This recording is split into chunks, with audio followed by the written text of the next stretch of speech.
ಆತ್ಮೀಯ ಬಂಧುಗಳೇ, ಇವತ್ತು ಗೀತಾ ಮಹಾತ್ಮದ 2 ಶ್ಲೋಕಗಳನ್ನು ನೋಡೋಣ. ಗೀತಾಶ್ರಯೇಹಂ ತಿಷ್ಠಾಮಿ ಗೀತಾಮೇ ಚೋತ್ತಮಂ ಗೃಹಂ ಗೀತಾ ಜ್ಞಾನಮುಪಾಶ್ರಿತ್ಯ ತ್ರೀನ್ ಲೋಕಾನ್ ಪಾಲಯಾಮ್ಯಹಂ. ಗೀತಾ ಮೇ ಪರಮಾ ವಿದ್ಯಾ ಬ್ರಹ್ಮರೂಪಾನ ಸಂಶಯಃ ಅರ್ಧಮಾತ್ರಾಕ್ಷರಾ ನಿತ್ಯ ಸ್ವಾನಿರ್ವಾಚ್ಯ ಪದಾತ್ಮಿಕ. ನೋಡಿ, ಇಲ್ಲಿ ಭಗವಂತ ಏನ್ ಹೇಳ್ತಾ ಇದ್ದಾನೆ ಅಂದ್ರೆ, ಇಷ್ಟೊತ್ತು ನಾವೇನ್ ತಿಳ್ಕೊಂಡ್ವಿ, ಭಗವದ್ಗೀತೆಯನ್ನ ಎಲ್ಲಿ ಓದ್ತೀವೋ ಅಲ್ಲಿ ಭಗವಂತನ ಭಕ್ತರು, ಭಗವಂತ ಸ್ವಯಂ ಇರ್ತಾನೆ ಅನ್ನೋದು ನಮಗ್ ಗೊತ್ತಾಯ್ತು. ಆದರೆ ಈ ಶ್ಲೋಕದಲ್ಲಿ ಹೇಳ್ತಾ ಇದ್ದಾನೆ, ನಾನು ಗೀತೆಯನ್ನೇ ಅವಲಂಬಿಸಿಕೊಂಡಿರುತ್ತೇವೆ ಅಂತ ಹೇಳ್ತಾ ಇದ್ದ. ಅಂದ್ರೆ ನಾನು ಗೀತೆನ ಡಿಪೆಂಡ್ ಆಗಿದ್ದೀನಿ ಅಂತ ಹೇಳ್ತಾ ಇದ್ದಾನೆ. ಅಂದ್ರೆ ಅದನ್ನೇ ಅವಲಂಬಿಸ್ಕೊಂಡಿದ್ದೀನಿ. ಯಾಕೆ ಅಂತಂದ್ರೆ ಗೀತೆಯೇ ನನ್ನ ಉತ್ತಮ ಗೃಹ ಅಂತ ಹೇಳ್ತಾ ಇದ್ದಾನೆ. ಈಗ ನಾವ್ ಎಲ್ಲಾದ್ರೂ ಹೋಗ್ಲಿ, ಕಡೆಗೆ ಮನೆನೇ ಅವಲಂಬಿಸಿರ್ತೀವಲ್ವಾ. ಅಂದ್ರೆ ನಾವ್ ಎಲ್ಲೋದ್ರೂ ಕಡೆಗೆ ಮನೆಗೆ ಬರ್ತೀವಿ. ಆ ಮನೆ ನನಗೆ ಎಷ್ಟು ಇಂಪಾರ್ಟೆಂಟ್ ಅಲ್ವಾ. ಅದೇ ರೀತಿ ನೋಡಿ, ಭಗವಂತ ಹೇಳ್ತಾ ಇದ್ದಾನೆ, ನನ್ನ ಮನೆ ಯಾವುದು ಅಂದ್ರೆ ಗೀತೆನೇ ನನ್ನ ಮನೆ ಅಂತ ಹೇಳ್ತಾ ಇದ್ದಾನೆ.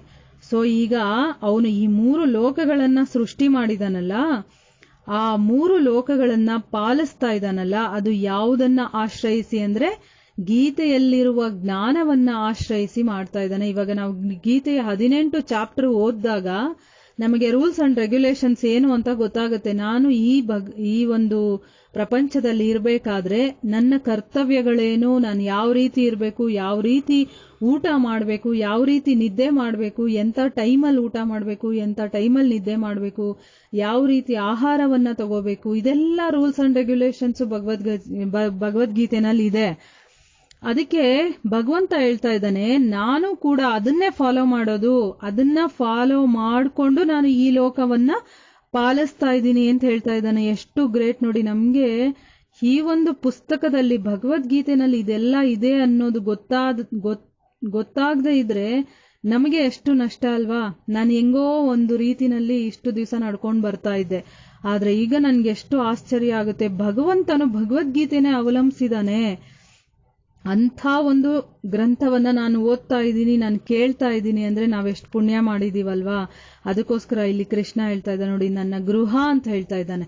ಅಂದ್ರೆ ಮನೆ ಅಂದ್ರೆ ಏನು, ಅಲ್ಲಿ ವಾಸ ಮಾಡುವಂತಹ ಸ್ಥಳ. ಈಗ ಭಗವಂತ ವಾಸ ಮಾಡೋ ಸ್ಥಳ ಯಾವುದು ಅಂತ ನಮಗ್ ಗೊತ್ತಾಯ್ತು. ಯಾವುದು? ಭಗವದ್ಗೀತೆಯಲ್ಲಿ ಅವನು ವಾಸ ಮಾಡ್ತಾನೆ ಅಂತ ಗೊತ್ತಾಯ್ತು. ಈಗ ಭಗವಂತ ನಮ್ಮಲ್ಲಿರ್ಬೇಕು ಅಂದ್ರೆ ನಮ್ಮ ಹೃದಯದಲ್ಲಿ ಗೀತೆಯನ್ನ ಇಟ್ಕೋಬೇಕು ನಾವು. ನಮ್ಮ ಹೃದಯದಲ್ಲಿ ಗೀತೆಯನ್ನ ಇಟ್ಕೊಂಡ್ರೆ ಎಲ್ಲಿ ಗೀತೆ ಇರುತ್ತೋ ಅದೇ ಅವನ ಮನೆ. ಈಗ ನಮ್ಮ ಹೃದಯ ಅವನ ಮನೆ ಆಗ್ಬೇಕು ಅಂತ ನಮ್ಗಿಚ್ಛೆ ಇದ್ರೆ ಭಗವದ್ಗೀತೆಯನ್ನ ನಮ್ಮ ಹೃದಯದಲ್ಲಿ ಇಟ್ಕೋಬೇಕು. ಅವಾಗ ಭಗವಂತ ಸ್ವಯಂ ಆ ಮನೆಯಲ್ಲಿ ಬಂದು ವಾಸ ಮಾಡ್ತಾನೆ. ಇಷ್ಟೇ ಸಿಂಪಲ್ ಆಗಿ ಅರ್ಥ ಮಾಡ್ಕೊಳ್ಳಿ. ಹೃದಯವೆಂಬ ಮಂದಿರ ಅಂತ ಹೇಳ್ತೀವಲ್ಲ, ಅಂದ್ರೆ ಇದು ಭಗವಂತ ವಾಸ ಮಾಡುವಂತಹ ಸ್ಥಳವನ್ನಾಗಿ ನಾವು ಮಾಡ್ಕೋಬೇಕು. ಹೇಗೆ ನಾವು ಇವಾಗ ನಮ್ಮ ಮನೆ ಏನಾಗಿದೆ ಅಂದ್ರೆ ಅಶುಚಿಯಾಗಿದೆ, ಅಂದ್ರೆ ಇಲ್ಲಿ ಏನೋ ಬೇಡದೆ ಇರೋದೆಲ್ಲ ಇದೆ ಒಳಗಡೆ. ಕಾಮ, ಕ್ರೋಧ, ಲೋಭ, ಮೋಹ, ಮದ, ಮತ್ಸರ ಇಂಥದೆಲ್ಲ ನನ್ನ ಹೃದಯದಲ್ಲಿ ತುಂಬ್ಕೊಂಡ್ಬಿಟ್ಟಿದೆ. ಈಗ ಹೇಗೆ ಪಾಳು ಬಿದ್ದ ಒಂದು ಗುಡಿ ಇರುತ್ತೆ, ಅದ್ರಲ್ಲಿ ಹೋಗ್ಬಿಟ್ಟು ನಾವು ದೇವರನ್ನ ಇಡ್ತೀವ? ಇಲ್ಲ, ಫಸ್ಟ್ ಏನ್ ಮಾಡ್ತೀವಿ, ಆ ದೇವಸ್ಥಾನವನ್ನ ಶುಚಿ ಮಾಡ್ತೀವಿ ಅಲ್ವಾ. ಗುಡಿಸ್ತೀವಿ, ಒರೆಸ್ತೀವಿ, ಸಾರಿಸ್ತೀವಿ, ಮತ್ತೆ ಕ್ಲೀನಾಗಿ ರಂಗೋಲೆ ಹಾಕ್ತಿವಿ, ಹೂವಿಂದ ಅಲಂಕಾರ ಮಾಡ್ತೀವಿ, ತೋರಣ ಕಟ್ತೀವಿ. ಇದೆಲ್ಲ ಮಾಡಿ ಕಡೆಗೆ ಭಗವಂತನ ತಗೊಂಡೋಗಿ ಅಲ್ಲಿ ಸ್ಥಾಪನೆ ಮಾಡ್ತೀವಿ. ನೀವು ಸ್ಥಾಪನೆ ಮಾಡೋದಲ್ಲ, ಅವನೇ ಬಂದ್ಬಿಡ್ತಾನ ಅಲ್ಲಿಗೆ. ಎಷ್ಟು ನೀಟಾಗಿದೆ ಈ ಜಾಗ, ಇದು ನಾನಿರುವಂತಹ ಜಾಗ ಅಂದ್ಬಿಟ್ಟಲ್ಲಿ ಭಗವಂತ ಅಲ್ಲಿ ನೀವು ಆ ವಿಗ್ರಹವನ್ನ ಇಟ್ಟಿದ ತಕ್ಷಣ ಆ ವಿಗ್ರಹದಲ್ಲಿ ಬಂದು ಅವನು ಕೂತ್ಕೊಳ್ತಾನೆ. ಅದೇ ರೀತಿ ಈ ಹೃದಯವೆಂಬ ಈ ಮಂದಿರವನ್ನ ನಾವು ಶುಚಿ ಮಾಡ್ಕೋಬೇಕು. ಅಂದ್ರೆ ಈ ಒಳಗಡೆ ಇರುವಂತ ಕೆಟ್ಟದ್ದೇನೇನಿದೆಯೋ ಅದನ್ನೆಲ್ಲ ತೊಳಿಬೇಕು. ತೊಳೆಯೋದು ಹೇಗೆ? ಭಗವಂತನ ನಾಮಸ್ಮರಣೆಯನ್ನ ಜಾಸ್ತಿ ಮಾಡ್ಬೇಕು ನಾವು. ಭಗವಂತನ ನಾಮಸ್ಮರಣೆಯನ್ನ ಮಾಡ್ತಾ ಮಾಡ್ತಾ ಭಗವಂತನ ಬಗ್ಗೆ ಕೇಳ್ತಾ ಏನಾಗುತ್ತೆ, ಅದು ಕ್ಲೀನ್ ಆಗತ್ತೆ. ಕ್ಲೀನ್ ಆಗಿದ ತಕ್ಷಣ ಇವಾಗ ಈ ಗೀತೆಯ ಪಠನವನ್ನ ಮಾಡ್ತಾ ಏನಾಗುತ್ತೆ, ನಮ್ಮ ಹೃದಯ ಎಲ್ಲ ಕ್ಲೀನ್ ಗುಡಿಸೋದು ಅಂದ್ರೆ ಅಲ್ಲೋಗ್ಬಿಟ್ಟು ನಾವು ಪರ್ಕೆ ತಗೊಂಡು ಗುಡ್ಸೋದಕ್ಕೆ ಆಗೋದಿಲ್ಲ ಅಲ್ವಾ ಹೃದಯದಲ್ಲಿ. ಅದನ್ನ ಕ್ಲೀನ್ ಮಾಡೋದಕ್ಕೆ ಅಂತಾನೆ ಒಂದು ಮೆಥಡ್ ಇದೆ. ಏನು ಅದು? ಭಗವಂತನ ನಾಮಸ್ಮರಣೆ, ಆಮೇಲೆ ಅದನ್ನ ಕೇಳೋದು. ಅದನ್ನ ಮಾಡ್ತಾ ಮಾಡ್ತಾ ಏನಾಗುತ್ತೆ, ನಮ್ಮ ಹೃದಯ ಪರಿಶುದ್ಧವಾಗುತ್ತೆ. ಅಲ್ಲೇನಾಗುತ್ತೆ, ಭಗವಂತನ ಗೀತೆಯ ಪಠನ ಮಾಡಿ ಏನಾಗುತ್ತೆ, ಅಲ್ಲಿ ಭಗವಂತ ಸ್ವಯಂ ಬಂದು ಅಲ್ಲಿ ನೆಲೆಸ್ತಾನೆ. ಅವನೇ ಹೇಳ್ಬಿಟ್ಟಿದ್ದಾನೆ ಇಲ್ಲಿ, ನಾವೇನು ಎಲ್ಲೋ ಹುಡ್ಕೊಂಡು ಹೋಗೋದೇನ್ ಬೇಕಾಗಿಲ್ಲ. ಇಲ್ಲೇನು ಹೇಳ್ತಾ ಇದ್ದಾನೆ, ಗೀತೆಯೇ ನನ್ನ ಉತ್ತಮ ಗೃಹ ಅಂತ ಹೇಳಿದ್ದಾನೆ. ಅದೇ ನನ್ನ ಮನೆ. ಎಲ್ಲಿ ಗೀತೆಯ ಪಠನ ಆಗುತ್ತೋ, ಪಾಠನ ಆಗುತ್ತೋ, ಶ್ರವಣ ಆಗುತ್ತೋ, ಅದೇ ನನ್ನ ಮನೆ ಅಂತ ಹೇಳಿದ್ದಾನೆ.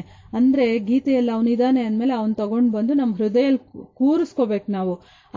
ಅದಕ್ಕೆ ಮಾಡ್ಬೇಕಾಗಿರೋದೇನು, ನಾವು ಶ್ರದ್ಧೆ ಮತ್ತೆ ಭಕ್ತಿಯಿಂದ ನಾವು ಭಗವಂತನ ಒಂದು ಗೀತೆಯ ಪಾರಾಯಣವನ್ನ ಕೇಳೋದು ಮತ್ತೆ ಅದನ್ನ ಓದೋದನ್ನ ಮಾಡಬೇಕು. ಅವಾಗ ಭಗವಂತ ಬಂದು ಸ್ವಯಂ ಅಲ್ಲಿ ಕೂತ್ಕೊಳ್ತಾನೆ ಅನ್ನೋದು. ಇನ್ನೊಂದು ಏನ್ ಹೇಳಿದಾನೆ ಅಂತಂದ್ರೆ, ಗೀತೆನೇ ನನ್ನ ಶ್ರೇಷ್ಠ ವಿದ್ಯೆ ಅಂತ ಹೇಳಿದಾನೆ. ನೋಡಿ, ಯಾಕೆ ಇದು ಶ್ರೇಷ್ಠ ವಿದ್ಯೆ ಅನ್ನೋದನ್ನ ನಾವು ತಿಳ್ಕೊಳ್ಳೋಣ. ಈಗ ಭಾಗವತ ಮತ್ತೆ ಪುರಾಣಗಳು ಇವೆಲ್ಲ ಇದೆ, ಇದೆಲ್ಲ ವೇದಗಳ ಮುಖಾಂತರ ನಮ್ಗೆ ಸಿಕ್ಕಿರುವಂಥದ್ದಲ್ವಾ.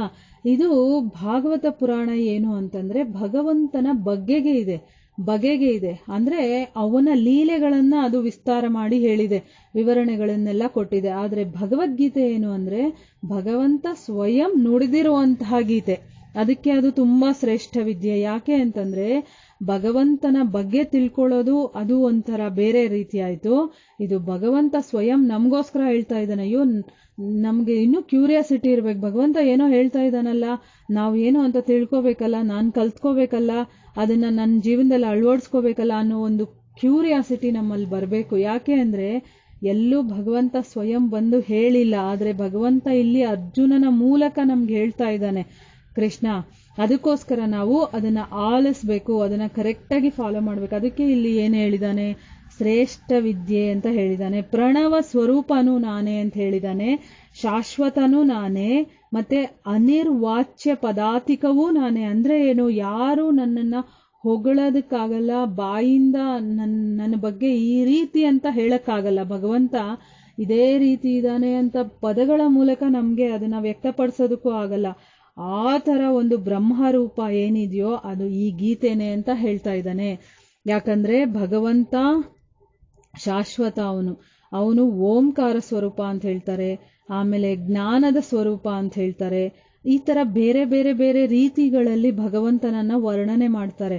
ಅದ್ ಯಾವುದೇ ಆಗಿರ್ಬೋದು, ಬ್ರಹ್ಮರೂಪ ಅದೇನೇ ಆಗಿರ್ಲಿ, ಅದು ನಾನು ಈ ಗೀತೆನೆ ಅಂತ ಹೇಳ್ತಾ ಇದ್ದಾನೆ. ಅದಕ್ಕೆ ನೀನ್ ಸಂಶಯನೇ ಪಡಬೇಡ, ನಾನು ಈ ಗೀತೆಯ ರೂಪದಲ್ಲಿ ಇದ್ದೀನಿ ಅಂತ ಹೇಳ್ತಾನೆ. ಆಯ್ತು, ನಾನು ಭಗವದ್ಗೀತೆಯನ್ನ ಒಂದನ್ನ ಇಟ್ಕೊಂಡ್ರು ಸಾಕು.